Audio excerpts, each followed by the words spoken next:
Especiales Pro es presentado por Lactolanda, la salud de cada día.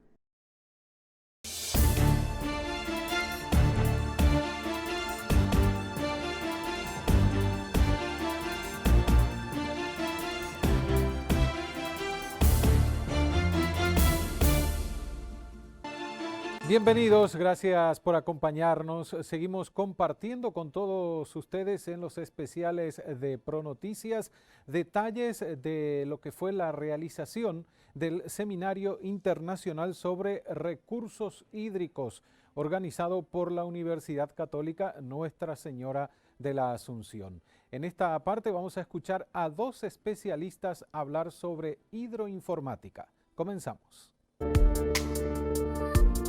La situación hídrica del país, la contaminación, la cantidad y calidad del agua, la aplicación de leyes ambientales para proteger los recursos, fue tema de análisis de expertos del área en el Seminario Internacional de Recursos Hídricos, Experiencias de Modelación y Pronósticos del Agua, organizado por la Facultad de Ciencias y Tecnología de la Universidad Católica. Detalles en la edición semanal de Especiales Pro.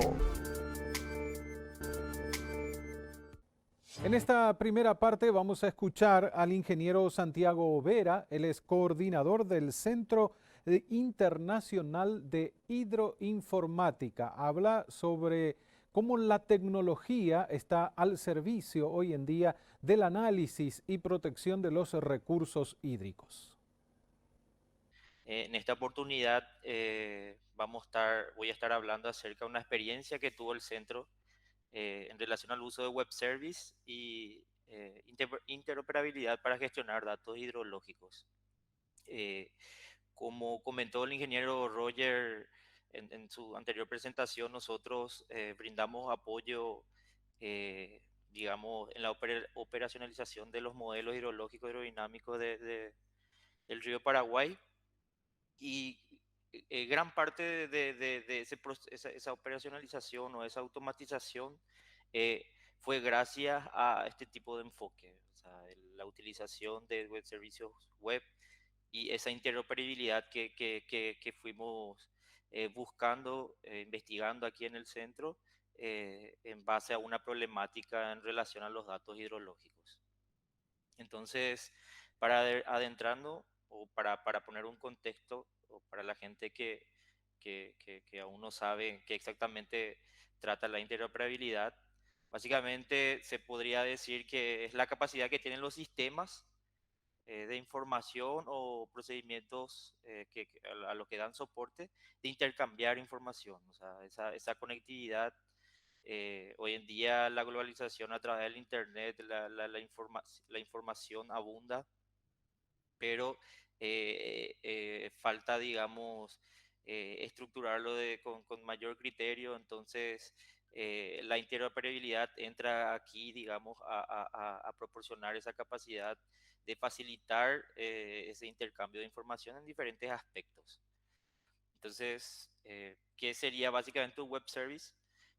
Los web services sería la tecnología, o sea, la interoperabilidad, por decirlo de esa forma, podríamos lograrlo a través de servicios web, en donde sería un conjunto de protocolos y estándares que nos permitirían e intercambiar, digamos, la información entre esos sistemas. O sea, uno básicamente cuando trabaja con servicios web, no importa cómo se construyó eso, en qué tecnología se utilizó, en qué lenguaje de programación se desarrolló, sino que básicamente ellos tienen esa capacidad de intercambiar la información abstrayéndose de todo eso. Y todo normalmente a través de la red o la intranet, digamos, por decirlo así, en un entorno, una red aislada. Entonces, ¿qué fue la problemática que nosotros observamos que nos motivó, digamos, a incursionar dentro de esta, dentro de esta tecnología? Entonces, normalmente cuando uno eh, va a realizar algún tipo de análisis hidrológico, ¿qué es lo primero que uno siempre se pregunta, verdad? Así, datos. Datos es lo primero que se te viene en la cabeza es datos. O sea, y empezamos a preguntarnos, ¿existen los datos? O sea, uno siempre, básicamente, sin mucho pensar, esta palabra es clave en el momento de realizar estos análisis. Y no solamente en el aspecto de hidrología, en el área de hidrología, sino que en cualquier tipo de análisis que queramos realizar en cualquier disciplina. Eso es lo primero. Existen los datos, ¿verdad? Si existe, ¿quién lo tiene? O sea, uno empieza a investigar y ve quién tiene esa información, de dónde puedo traer esos datos, digamos. Entonces empieza a hacer ese tipo de preguntas. Uno ya sabe, qué sé yo, quiero traer datos de niveles de regla o datos de pluviómetros, entonces ya tienen las instituciones identificadas y bueno, y ahí paso a la siguiente pregunta, ¿cómo lo consigo? O sea, tengo que presentar una nota, tengo que comprarlo, puedo verlo a través de su portal web. Eh, eh, es la siguiente pregunta que hacemos. Y una vez que ya lo sabemos eso, ¿en qué formato se nos proveerá esa información? O sea, existe una infinidad de formatos, digamos, o una diversificación muy grande, digamos, en cuanto a cómo se presenta la información por las diferentes instituciones, entes generadoras. O sea, no hay un acuerdo, entonces uno siempre tiene en un archivo de texto, tiene impreso, tienen un PDF, algunos tienen web services, tiene una mezcla así grande, o sea, variado de formatos de cómo consiguió esa información. Entonces, y ahí empezamos recién a pensar en qué periodo estamos necesitando, ¿verdad? Entonces, la principal problemática que nosotros vemos es tipo esa diversificación de fuentes de información y publicados en diferentes formatos. Entonces, lo que uno siempre, o sea, lo que pensamos es que uno le dedica bastante tiempo en recopilar esa información, en, en recopilar esa información, en ponerla en el mismo formato o en el mismo idioma para poder empezar a trabajar recién en ese análisis. O sea, eh, hay un tiempo considerable, por decirlo, en este paso. Entonces, a nosotros nos motivó, o sea, qué podemos hacer. Entonces el CIH, o sea, lo más fácil sería, digamos, hoy en día la información se encuentra en Internet, entonces, publicados en Internet, entonces vimos la oportunidad de utilizar tecnologías de la información y la comunicación para implementar técnicas que vayan capturando esa información, lo almacenen y tratar de hacer una especie de bypass o una especie de centralización de los datos para poder compartirlo con un mismo criterio, o sea, brindar una interoperabilidad para que demás instituciones, demás personas o usuarios que estén interesados en utilizar la información lo consigan en un solo lugar y con un solo formato. O sea, ese fue el principal razón el cual nos llevó a incursionar en la gestión de datos hidrológicos a través de servicios web y para criterios de interoperabilidad. Entonces, ¿qué hicimos en el centro? O sea, lo primero, siempre, o sea, cómo almacenar la información. Entonces, generamos estructuras de base de datos en el cual íbamos a estar mapeando o almacenando también toda la información hidrológica y meteorológica que uno normalmente podría utilizar en un análisis hidrológico. Entonces, eh, primeramente, desarrollamos esa estructura en donde la información se iba a contener. Después de ello empezamos a desarrollar algoritmos automatizados o algoritmos scripts en el cual se encargaría básicamente de minar esa base de datos que estuvimos estructurados. O sea, como las fuentes o los datos se encontraban muy diversificados, entonces prácticamente aplicamos diferentes técnicas de tal forma a que cada script sepa interpretar una fuente dada con un formato dado. Entonces, esos procesos se corrían automáticamente a periodos horarios, teníamos procesos que corrían en forma diaria, cada hora, en diferentes pasos de tiempo. Entonces, eh, estos algoritmos se encargaban de llenar nuestra base de datos.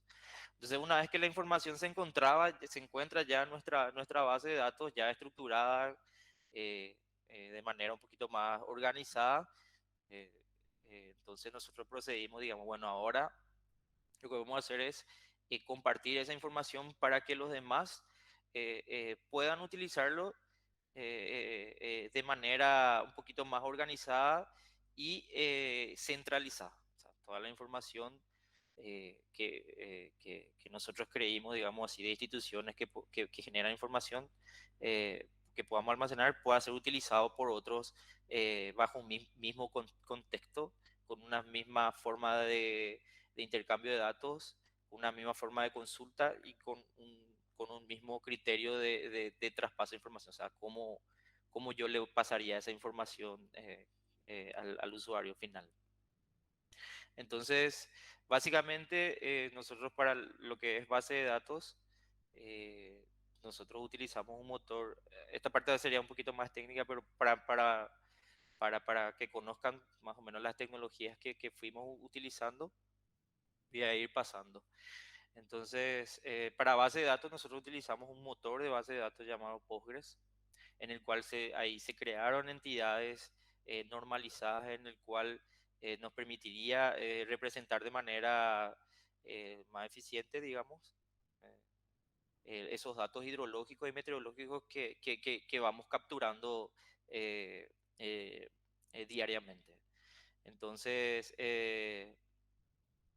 esta base de datos, digamos, representa, digamos, nuestro núcleo o básicamente la base, así como la base de todo, ya que contiene toda la información que normalmente se utiliza para cualquier tipo de análisis que nosotros queramos incursionar o realizar en la región. Entonces, los algoritmos automatizados, los scripts, nosotros utilizamos diferentes técnicas, ya que en la web eh, esa información cada uno lo presentaba, o cada entidad generadora lo presentaba en diferentes formas, por decirlo de esa forma. Algunos, qué sé yo, tenían en formato tabular, una página web, algunos tenían llamadas a procedimiento y que te retornaba un CSV, algunos tenían, digamos, herramientas en el cual se podía consultar pero no descargar la información. Existía también, digamos, instituciones o organizaciones que ya contaban con web services o APIs, el cual esto prácticamente facilitó bastante la utilización de esa información. Eh, Ahí está, web service APIs. Algunos ya tenían inclusive librerías, por ejemplo, con el caso del modelo europeo que ya tiene su librería en Python, uno lo descarga, lo instala y lo utiliza directamente ya, sin manejar ningún concepto de servicios web. Él ya implementa librerías. O sea, hay informaciones o instituciones que ya avanzaron mucho en esta línea, lo cual facilita mucho la obtención de la información. Para los web services, nosotros utilizamos la arquitectura de software REST, transferencia de estado representacional, que, normal, que normalmente es muy utilizado para cuestiones para cuestiones en el cual uno libera la información, o sea, para grandes peticiones, ya que representa una arquitectura ligera y muy fácil de utilizarlo. Entonces, para el desarrollo de esa herramienta, nosotros tenemos un servidor en el cual hicimos el desarrollo de la aplicación utilizando el framework de desarrollo REST de Django REST, en donde lo que hace es proporciona esas APIs en el cual uno puede ir consumiendo toda la información que vamos capturando diariamente a través de nuestros procesos automatizados. La documentación también nosotros tenemos un portal ya que tenemos un portal en el cual uno normalmente cuando trabaja con servicios web, normalmente siempre hace un previo análisis para saber cómo interpretar la información que se está proveyendo. Entonces nosotros tenemos dentro del sitio de informática, en ese enlace utilizamos una tecnología que se llama SWAR, en el cual uno accede ahí y puede hacer pruebas de los servicios web, puede encontrar la definición de los servicios, cómo cómo uno debe preparar sus consultas para obtener esa información, eh, inclusive puede descargarlo de ahí. Entonces, tenemos también un sitio, un portal en donde disponibilizamos la documentación de la API o del web service que desarrollamos. Entonces, este básicamente sería la arquitectura de cómo trabaja nuestro web services, en donde nosotros traemos datos de tanto de la intranet como de la internet. También tenemos datos de la ITPU, de las estaciones automáticas, en el cual son normalmente extraídos sobre FTP, o sea, los scripts son las técnicas y web scraping, por ejemplo, en el caso de la edición de meteorología, te proporcionan un formato tabular la información. Uno ahí tiene una página web en donde si quiere descargar la información, tiene que transcribirlo de manera manual.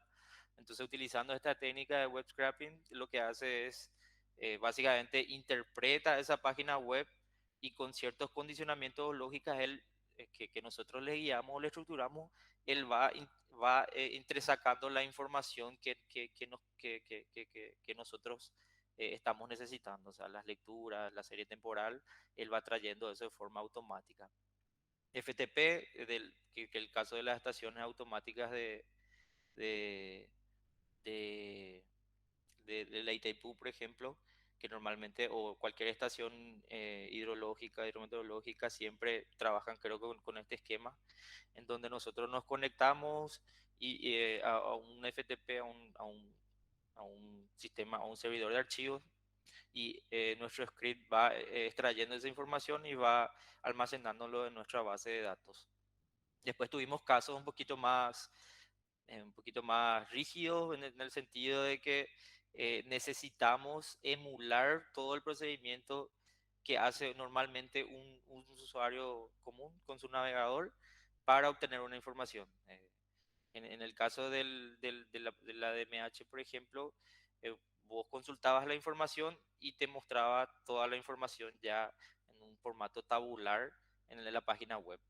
Por ejemplo, en el caso de la COPEL, se necesitaba ciertos clics, por decirlo, o sea, había unos procedimientos adicionales en donde no se podía utilizar web scraping a la primera. Entonces, se tendría que emular el procedimiento que hacía el usuario normal para ver esa información. O sea, el, el script lo que hacía es simulaba, hacíamos tipo una especie de grabación de simulación de lo que normalmente un usuario de la red haría para obtener esa información. Entonces, emulamos esos clics. Y una vez que tengamos esa información ahí en esa pantalla o en esas ventanas, ahí entraba otra vez el web scraping y sacaba la información que nosotros necesitamos. Después las APIs, eh, que hay como en el caso de la agencia, del SMWF, del, de la agencia europea, donde ya cuenta inclusive con librerías en Python donde uno básicamente eh, descarga esa aplicación, lo instala en su entorno virtual, con su usuario y contraseña ya puede acceder a esa información. Y todo eso se encargaban de nutrir nuestra base de datos que era consumido por nuestra, eh, nuestra, nuestra nuestra aplicación de RESTful, que serían nuestros web services, o normalmente la gente lo habla como, o lo conoce más como APIs remotas, ¿verdad? Entonces, este es Swagger donde uno puede entrar tranquilamente al sitio de hidroinformática y va a encontrar, digamos, la definición de todos los servicios que nosotros vamos brindando de manera libre, ¿sí? Por decirlo. Eh, entonces, ¿qué nosotros rescatamos o qué conclusiones nosotros tenemos en base a esta experiencia que tuvimos con este desarrollo? O sea, uno cuando trata de hacer este tipo o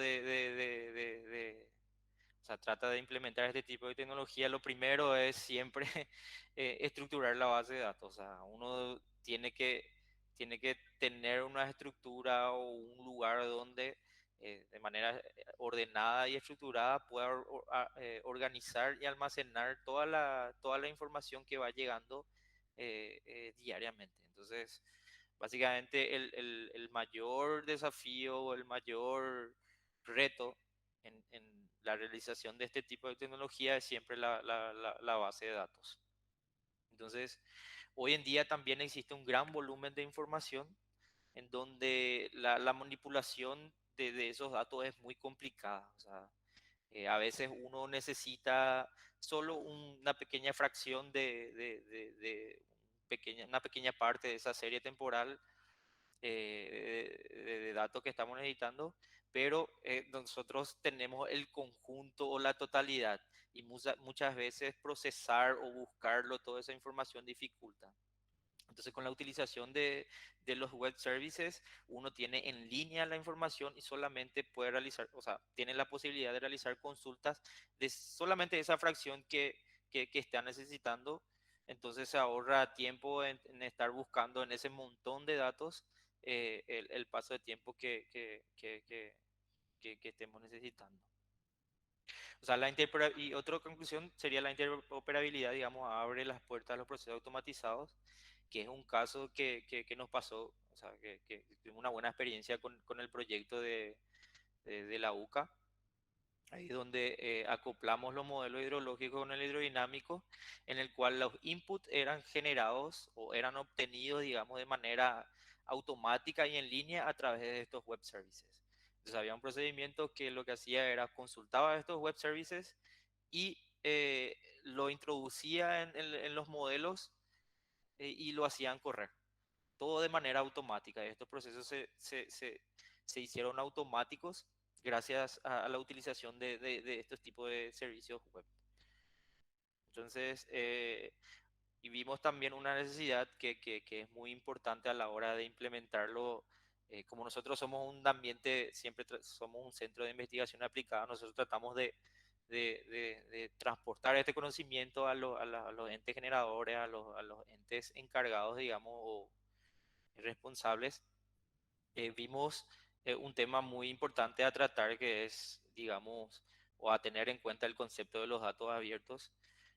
Nosotros, por ejemplo, obtenemos toda la información, digamos, de manera automática de las fuentes que se encuentran en línea o a través de la internet, pero hay que manejar los criterios, digamos, también de qué implica utilizar esa información libre o hasta qué punto yo puedo utilizar esa información pública eh, eh, para algún tipo de análisis hidrológico o un estudio de alguna manera que esté necesitando esos datos.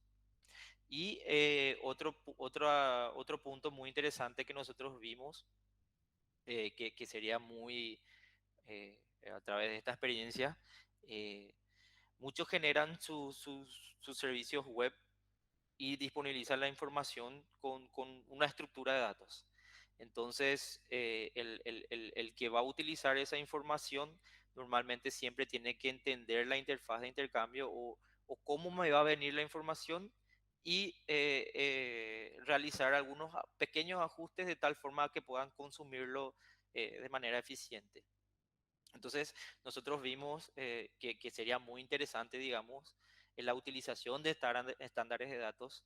En este caso, por ejemplo, vimos muy interesante, digamos, lo que está surgiendo ahora con el tema datos de WaterML con el formato de estándar WaterML, en donde ya esa estructura o esa interfaz de intercambio de información ya está definida en función a experiencias o experiencias o en cuestiones de hidrología. Entonces, uno necesariamente, qué sé yo, hay una institución que tiene un web services que tiene web services y se sabe que implementa con el estándar WaterML.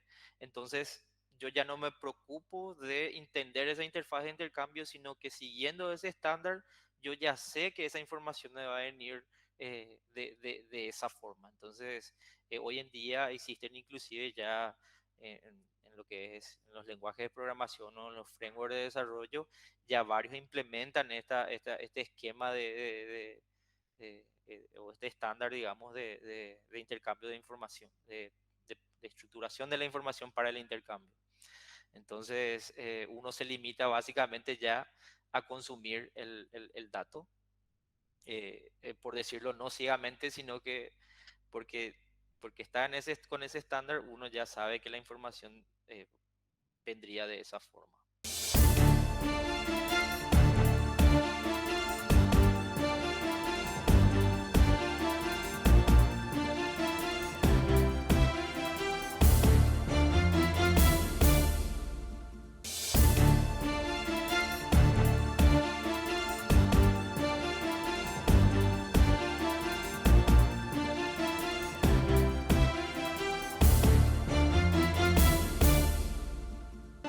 En esta segunda parte vamos a escuchar lo que mencionaba el doctor en hidroinformática Wilmer Barreto sobre la importancia de hacer uso de la tecnología para la protección de los recursos hídricos. Incluso ponía varios ejemplos de diferentes países de la región que hacen uso de estas herramientas. En esta presentación voy a mostrarles lo que sería, digamos, un enfoque hacia lo que es la gestión integrada del agua con soluciones basadas en la naturaleza. Principalmente, de repente voy a cambiar un poco el enfoque, porque acá estamos más orientados más a lo que serían los sistemas de drenaje urbano. O sea, vamos a hablar más del área urbana que del área, digamos, mayor o nivel de cuencas grandes. Ya los efectos pues, de la urbanización, muchos de ustedes lo manejan, ya lo conocen. Al ir urbanizando, pues vamos cambiando lo que sería la infiltración en el suelo, cambiamos lo que sería el flujo subsuperficial, flujo base, lo estaríamos disminuyendo, estaríamos afectando acuíferos. Y por el contrario, en la parte superior del suelo vamos a tener mayores correntías. O sea que en la medida que urbanizamos, vamos a tener picos más altos en el caudal. Una de las formas, o sea, la forma tradicional, digamos, de enfrentar esto era, si tenía picos más altos, hacía sistemas de drenaje más grandes que pudieran evacuar el agua lo más pronto posible. Esa, digamos, que ha sido el paradigma o fue el paradigma durante muchos años. Ese paradigma pues ya ha ido cambiando. La idea ha sido restaurar de nuevo a condiciones, digamos, parecidas a las iniciales, o sea, parecidas a cuando no tenía urbanización. Eso lleva a que los sistemas de drenaje, en vez de hacerlos cada vez más grandes, pues ahora los estamos reduciendo, fomentamos la infiltración y nos ayuda más, digamos, en la parte natural. Entonces, estas soluciones, pues obviamente están inspiradas en la naturaleza, en volver a restaurar lo que nosotros mismos, digamos, afectamos. Esas soluciones, pues, mm, a veces se dicen que son costosas, en realidad se ha demostrado o se está trabajando, de hecho tenemos algunos trabajos que han demostrado que terminan siendo más rentables y de bajo costo a largo plazo. Obviamente cuando la comparamos a corto plazo en inversión, puede que luzcan más costosas, pero cuando evalúo todos los efectos eh, y beneficios que me va a aportar a largo plazo, en 10, 15, 20 años, esa inversión usualmente se recupera y no son tan costosos como a veces se piensa. Obviamente proporciona beneficios ambientales, beneficios sociales y económicos al tener digamos, un paisaje urbano mucho más amigable. Obviamente esto nos va a ayudar también a aumentar la resiliencia en las ciudades. eh, Ahora con lo del cambio climático, con todas las proyecciones que se han realizado nuevas, que no son nada alentadores, pues vamos a tener que, así como hay sequía, también vamos a tener eventos extremos eh, mayores, sobre todo en cuanto a drenaje. O sea, voy a tener caudales picos más altos de los esperados. Entonces, ¿cómo vamos a manejar esto? ¿Cómo nos vamos a preparar en las ciudades para ese tipo de efectos? Eh, Adicionalmente, pues traen diversidad, a veces se generan servicios ecosistémicos dentro de las ciudades donde vamos a tener aves, las aves van a tener un sitio de reposo, lo que nos hace un ambiente más agradable. Y otra de los enfoques que digamos que ahí estamos al debe es adaptarlas localmente. O sea, una de las cosas que tenemos que muchas de estas soluciones usualmente han sido implementadas por los países desarrollados o están siendo implementadas por los países más desarrollados. Y finalmente, pues nosotros debemos adaptarla. Si bien la parte técnica funciona parecida, porque la física y la matemática es la misma, el comportamiento del agua, el comportamiento de las personas no necesariamente es el mismo. Y esto nos va a afectar en la implementación de este tipo de soluciones. El drenaje sostenible, drenaje, digamos, como lo hablamos, basado un poco más en la naturaleza, se enfoca a varias escalas espaciales. O sea, lo debemos enfocar a varias escalas espaciales.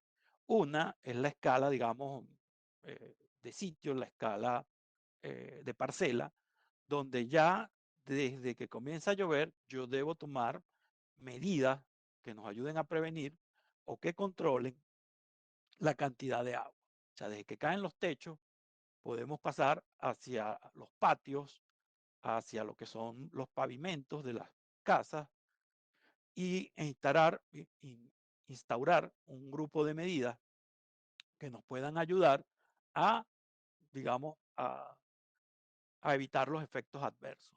Igualmente, a nivel regional, puedo tener ciertos controles, por ejemplo, los humedales, los almacenamientos, ya sean húmedos o secos, para el control de las inundaciones, también es una escala que se debe abordar. Entonces, vamos a tener diferentes escalas al momento de aplicar esas condiciones de drenaje sostenible. Cuando hablamos de drenaje sostenible, pues a veces pensamos que son estructuras muy complicadas. En realidad es simplemente estructuras eh, que ya de por sí son agradables en las ciudades. Por ejemplo, a la izquierda estamos viendo una zona verde, pero esa zona verde en realidad es un canal parabólico que en su momento, además que va a infiltrar agua, la vegetación va a hacer que el agua se mueva más lentamente, también va a fomentar la infiltración. Y no es necesariamente un canal estructural como tal, sino que parece un área verde donde incluso la gente pudiera sentarse, pudiera distraerse, colocar bancos dentro de esa área verde, donde, o sea, se puede convertir en un área de disfrute. Igualmente a la derecha, pues tenemos, por ejemplo, los pavimentos permeables que nos ayudan a aumentar la infiltración, esos pavimentos de adoquines, los cuales tienen unas aberturas, eh, ayudan o favorecen la infiltración del agua cuando está lloviendo. Y también son, digamos, agradables a la vista cuando ustedes tienen un pavimento que no es de asfalto o no es de concreto. En el diseño urbano, igual se pueden implementar esos canales, como digo, parabólicos, pues pueden estar en la parte de un urbanismo, unas edificaciones. Eso se va a inundar en los momentos que llueva, en los momentos de lluvia, en los momentos que ocurre el evento, pero luego de algunos minutos, horas, vuelve otra vez a su condición original. ¿Cómo modelamos esos tipos de drenaje. O sea, ¿cómo los incorporamos? Usualmente nosotros lo que tomábamos era la fórmula racional, era lo tradicional, calculábamos el caudal pico y dimensionábamos tuberías o canales para drenar el agua, como le digo, más rápidamente. Incluso en las viviendas, a nivel de parcela, cuando uno compra una vivienda y tiene mucha área verde, lo primero que hago es que coloco un pavimento de concreto, hormigón, simplemente para montar, no sé, un sitio para la parrillada, qué sé yo. Entonces tendemos a siempre impermeabilizar, ¿no? Entonces, ¿cómo modelamos si yo empiezo a colocar soluciones a nivel de parcela que estén basadas en la naturaleza? Una de las experiencias que se aplica más o se ha aplicado más es la de techos verdes.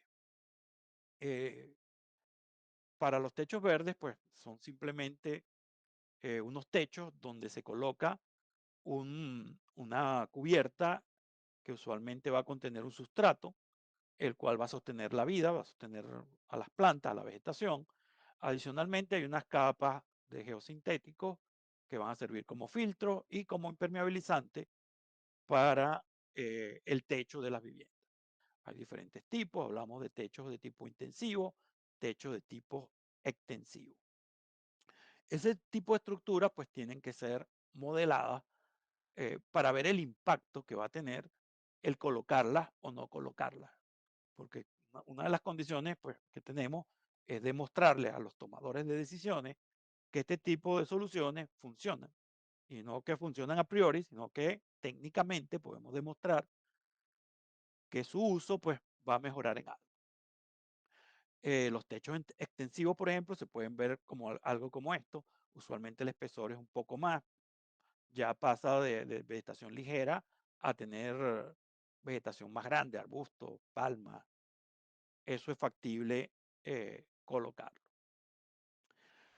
Este es un trabajo que llevamos realizando desde hace ya alrededor de 10 años, o sea, poco menos de 10 años, eh, donde lo comenzamos elaborando un modelo conceptual de cómo funcionaba, por ejemplo, los techos verdes a nivel de parcela, cómo funcionaban los canales o las canaletas que recolectan el agua excedente.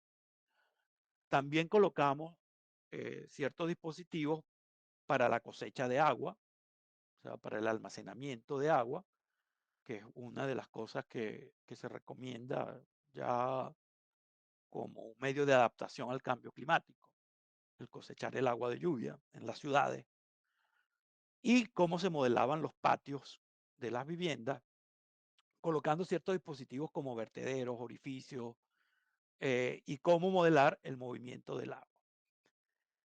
Acá vemos eh, lo que le decía, las canaletas se conectan a almacenamiento, su almacenamiento luego rebosan y pueden correr por el patio y del patio pasarían a la vivienda. Con todo eso, lo que estamos haciendo es retardar el flujo que va a llegar a las calles, retardar el flujo que va a llegar a los colectores de agua. De esto se armaron modelos matemáticos, modelos primero conceptuales, luego se tradujeron, como digo, modelos matemáticos de flujo en medio poroso, de flujo en canales, descarga por vertederos y descarga por orificios y almacenamientos. Uno de los problemas que se presentaron es que estos modelos pues, son parametrizados, o sea, sobre todo lo de flujo en el suelo. Cuando hablo de parametrizados es que dependían de ciertos parámetros. No son modelos tan físicos y determinísticos. Y al depender de parámetros, pues necesitamos cierto tipo de calibración. Para la calibración, lo que hicimos es que se montaron algunos modelos físicos. Ya Gerald le hablaba de que habían varios tipos de modelos matemáticos, físicos y modelos físicos reales, pues modelos físicos basados en física, pero modelos físicos que son modelos reales colocados en sitio. Se elaboraron algunos prototipos de modelos de techo donde se estudió el suelo, la permeabilidad, las propiedades del suelo, cómo eran eh, esas propiedades. Con esas propiedades se montaron simuladores de lluvia y se midió lo que sería tanto la infiltración como la descarga de esos suelos a través de orificios y vertederos. Esos modelos pues fueron calibrados, obviamente, los modelos matemáticos que se habían planteado, de modo tal de que reprodujeran el efecto que tenía realmente mi modelo. Entonces, con esos modelos calibrados o tratados de calibrar en lo mejor posible, usualmente se modelaron para cumplir con el caudal punta y también parte del volumen. Una vez que teníamos esto, pues teníamos la aplicación, como quien dice, a nivel de parcela, ¿no? O sea, cómo funcionaría nuestro modelo matemático y físico a nivel de parcela. Sin embargo, cuando vamos a trabajar con un área, el área no va a ser a nivel de parcela, o sino que vamos a trabajar con un urbanismo completo o vamos a trabajar con un barrio completo dentro de la ciudad. Esto nos lleva a que el manejo de esa cantidad de pequeñas parcelas, cómo podemos integrarlas, cómo las podemos manejar en un solo sistema completo. Para ello, pues usamos la hidroinformática, nos basamos en lo que conocemos de hidroinformática, de haber montado todos esos modelos, y agregamos lo que fue un modelo de sistemas de información geográfica. Como les comentaba, pues trabajar a nivel de parcelas y loteos, pues es muy distinto, o sea, a trabajar con áreas de mayor envergadura. Son difíciles de modelar hidráulicamente, porque yo puedo modelar un techo verde, puedo modelar una cosecha de agua, un pavimento permeable, pero ¿cómo integro todo? Una de las cosas que pudiéramos integrar, que estamos en proceso de realizar, es modelar ya también calidad de agua. O sea, adicionalmente a la parte hidráulica, la idea sería cómo modelar calidad del agua y que podamos evaluar el impacto, digamos, a nivel macro en esas, en esas zonas urbanas. Obviamente esto requiere el manejo de base de datos, parecido a lo que explicaba el expositor anterior, ¿no? Sobre que necesitamos un fuerte conocimiento en base de datos. Finalmente, estos modelos, pues lo que hicimos que integramos el sistema de información geográfica con el bien conocido SWIM, con el SWMM, que es un modelo de drenaje urbano, donde ya, como habíamos hecho los modelos físicos, teníamos algunos parámetros de modo tal de calibrar más fácilmente esos modelos. ¿Qué ventaja me da el modelo hidráulico? Pues que puedo modelar canales, puedo modelar tuberías, puedo modelar las calles, puedo modelar lo que se llaman los controles LEED, que son de la infraestructura de bajo impacto o los desarrollos de bajo impacto, que tiene que ver con las soluciones basadas en naturaleza realmente, lo que son techos verdes, el swing lo modela bastante bien, lo que es los pavimentos permeables, los jardines de lluvia, etcétera.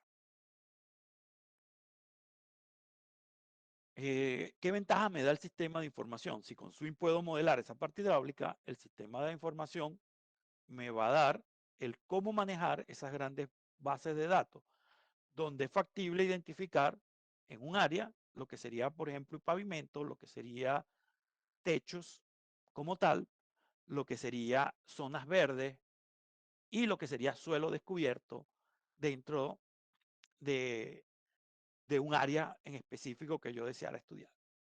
Entonces, manejando el álgebra de mapas de los sistemas de información, podemos ir con programación en Python, se logró identificar esas áreas. Igualmente, para la integración con el SWIM, se desarrolló una herramienta en Python que fue llamada DrainGIS, que nos sirve para hacer esa integración. ¿Qué se hizo? Simplemente las mismos, digamos, ventanas y forma de entrada de Swing se implementaron usando Python en QGIS. ¿Qué ventaja me va a dar todo esto? Ahora podemos manejar áreas más extensas de territorio obviamente tenemos una base de datos integrada. Podemos usar álgebra de mapas si es que necesitamos luego combinar salidas o entradas. Y podemos efectuar a través de programación cualquier tipo de consulta. Igualmente, la modelación hidráulica pues me va a permitir, además de que puedo modelar las soluciones basadas en naturaleza, como son los LIT, también podemos modelar calidad de agua. Y obviamente todo bajo una fuerte base física en su formulación.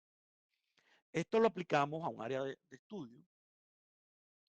Esto fue aplicado en Caudare, Venezuela, donde había un estudio ya previo, bastante largo.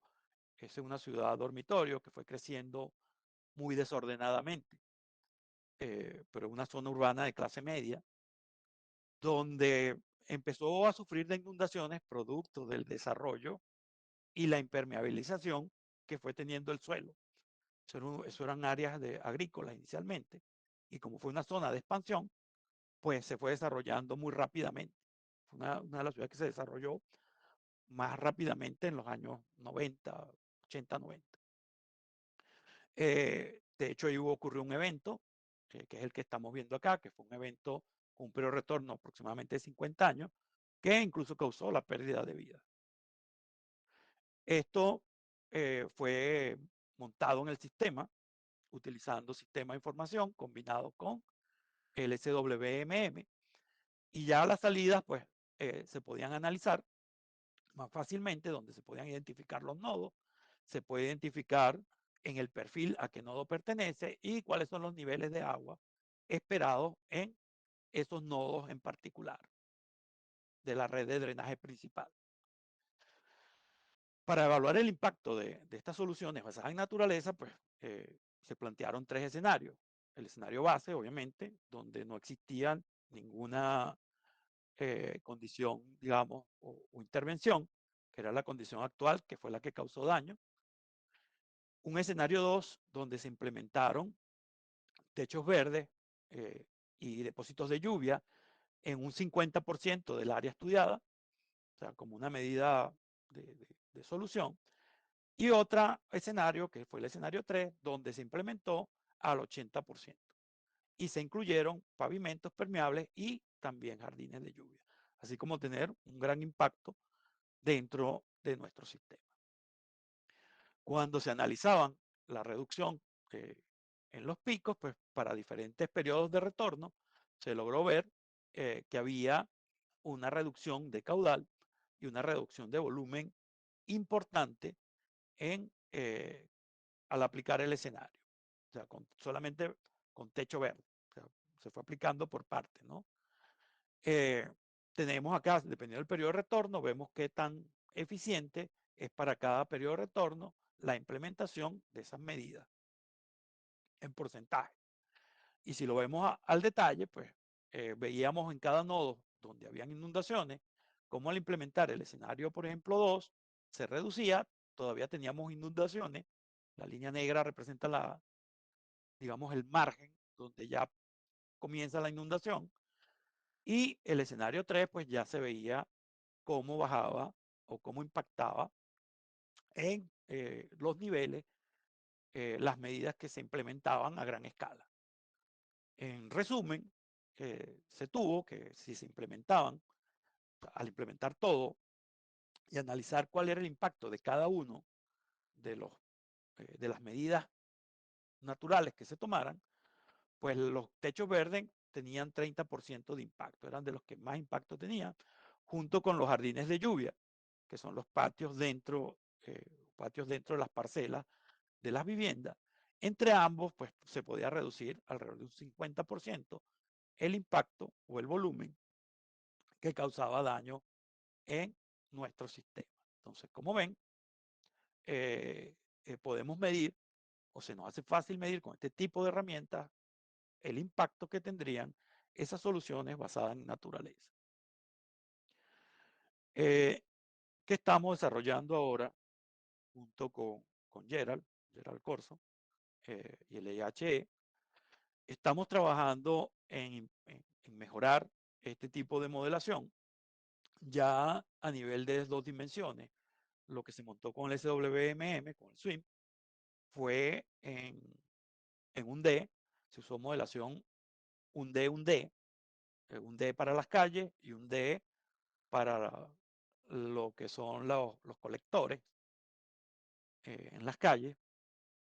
Ahora se está trabajando con un modelo 2D y un modelo 1D, 2D para simplificar o representar mejor, perdón, lo que serían los procesos reales que se dan en las ciudades. Se va a incorporar lo que es la modelación de calidad y ver el impacto de esas soluciones basadas en naturaleza en la calidad del agua.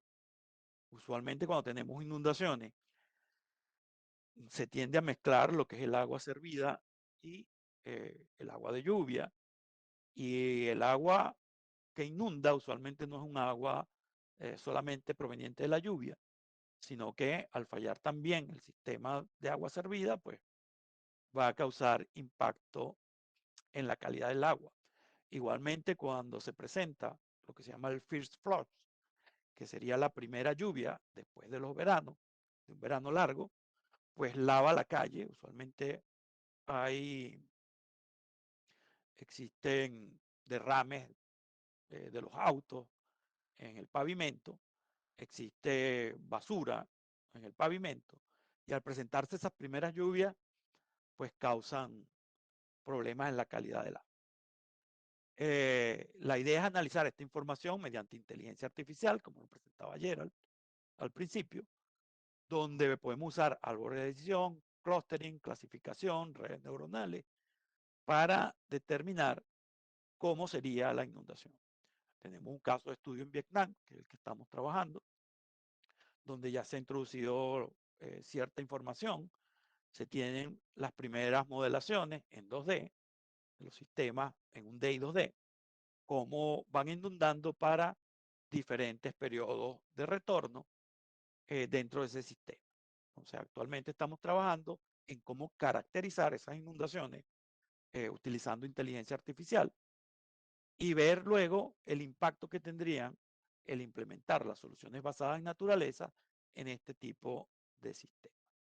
Entonces, como ven, hay mucho que trabajar en esta área, sobre todo en el área urbana, donde si bien nos preocupan las sequías, también los eventos extremos de lluvia pues pueden causar algún tipo de problema.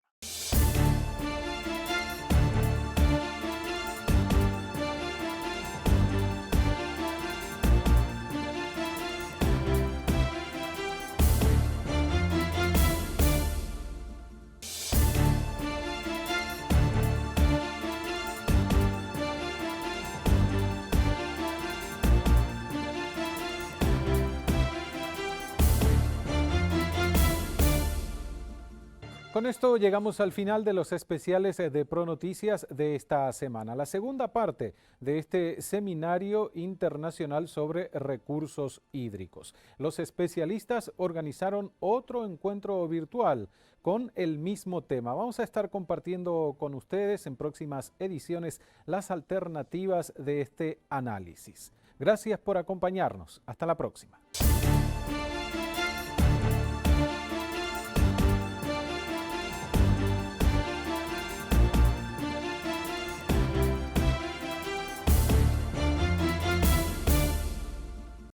Especiales Pro fue presentado por Lactolanda, la salud de cada día.